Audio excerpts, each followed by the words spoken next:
A sudden noise made me jump out of my seat. I was watching TV in the living room of this new apartment I had moved into just a few weeks prior. It was an old building and there were creaks and groans all throughout the night. But this noise was different. It sounded like someone or something heavy had been dropped right outside my window. I tried to calm myself down, telling myself it was probably just some construction workers dropping tools or something. But even as I said it, I knew it didn't make sense. It was 3 a.m. There weren't any construction sites near my apartment, and I lived on the 8th floor. No one could fall from that height and survive, let alone be doing construction work at that hour.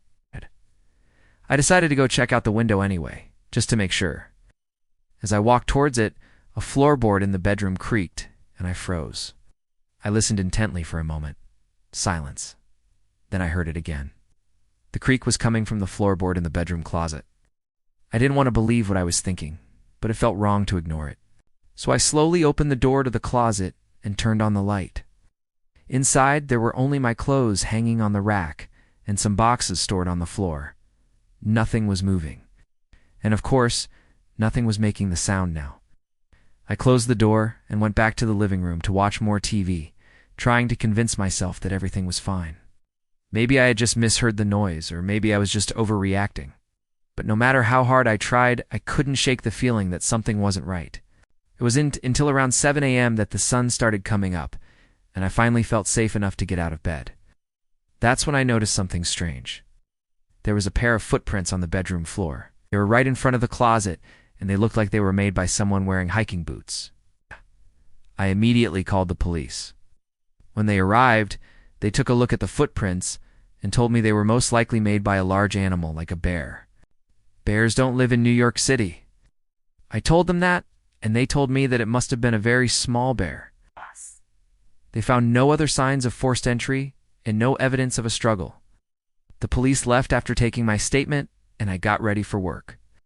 Still thinking about the footprints and the sound I'd heard the night before, I could unhelp but feel like the police were wrong and that there was something else going on here. After work, I went home and did some research online. I read about black bears, brown bears, polar bears, but none of them seemed to match the prints I'd seen. I also looked up local news reports to see if anyone else had heard of a loose bear in the city, but I found nothing. I was just about to give up when I saw a website about animal removal services in New York City. The site listed all sorts of animals that people had called them to deal with, including raccoons, squirrels, and rats. But there was one animal that caught my eye, a category called Other. When I clicked on it, I saw a picture of a set of footprints that looked exactly like mine. Below the picture was a caption that read, "What are those mysterious animal tracks you found in your home?" Don't worry, we've seen it all. Raccoon, possum, coati, sometimes even camels. If we can't identify the animal tracks, we won't charge you for the visit. Could it be possible that the tracks weren't made by a bear at all? What if it was a raccoon or a possum or even a camel? Suddenly, I was filled with a mix of curiosity and apprehension. Curiosity about what other animal could have gotten into my apartment, but mostly apprehension about what might happen if whatever it was came back. That's when I decided to take action. First, I contacted the animal removal service to see if they could come to my apartment and take a look at the footprints. But when I told them that the police had already been there and dusted for fingerprints, they told me that it wouldn't be worth it. According to them, the tracks would have disappeared by then, and there was nothing they could do without finding the animal itself. So instead, I decided to contact a friend of mine who owned a wildlife camera.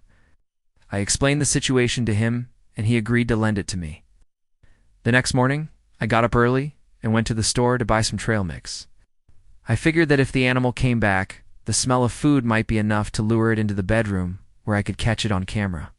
Once I got home, I placed the trail mix in front of the closet and set up the camera inside so that it would capture anything that entered. Then I waited anxiously for what felt like hours, but was probably only minutes. Just as I was about to give up hope, I heard a noise. The closet door was opening. I held my breath and watched as the camera recorded a dark shape emerging from the shadows. It was a large animal with a thick, furry body and sharp claws. Its eyes glowed an eerie green in the darkness, and its teeth were bared in a snarl. I couldn't believe my eyes. Was this really happening? I had never seen such a creature in my life.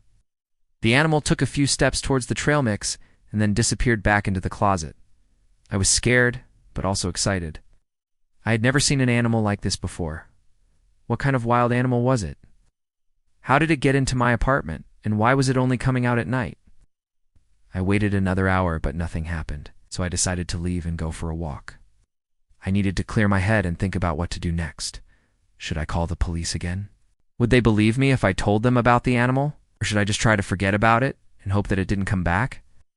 As I walked down the street, I couldn't help but feel like I was being watched. I kept looking over my shoulder and scanning the shadows, half expecting to see the same glowing eyes following me. But of course, I never saw anything. When I got back home, I checked the camera footage. The animal had only taken a few steps towards the trail mix, and then turned around and left. Da-da-da-da-da-da. It hadn't even touched the food. Disappointed, I put away the camera and tried to relax, but I couldn't shake the feeling that something was wrong. Every time I heard a noise, I jumped. Every time I saw a shadow, I panicked. And every time I closed my eyes, I saw the glowing eyes of the creature in the closet. I couldn't take it anymore.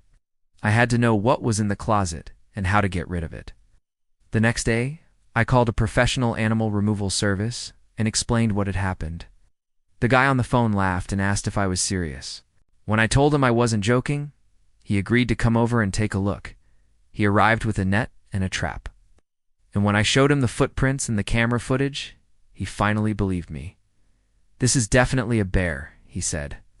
"But it's not a big bear like a grizzly or a polar bear. It's a small bear, sun bear. A sun bear," I repeated. "How did it get in my apartment?" "Sun bears are good climbers," he said, pointing to the window. "They can climb like Spider-Man.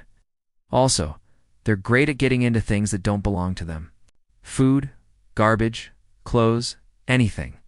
They'll try to get into it." The animal removal expert set the trap and baited it with some honey. Then he put the net over the closet door and left. I waited anxiously for his return. What would happen when the bear was caught? Would it be aggressive? What if it attacked me? When the animal removal expert came back, he told me that the bear had taken the bait and entered the closet willingly. He opened the net and the bear emerged, looking just as fierce as it had the day before. But once it was outside the apartment, the animal removal expert grabbed it and carried it down the fire escape. "Where are you going to take it?" I asked. "We'll drive it far away from here and let it go in the woods," he said. "It'll be much happier there than in your apartment." I watched as the bear disappeared into the trees. I felt a sense of relief, but also sadness. I'd only seen the bear for a few days, but I had grown fond of it. I couldn't imagine that any other animal could be so graceful, strong, and beautiful. The apartment suddenly felt empty and lifeless without the bear. I missed the sound of its claws on the floor and the glow of its eyes in the darkness. From that day on, I always kept a bag of trail mix in my closet, just in case the bear wanted to come back for a visit.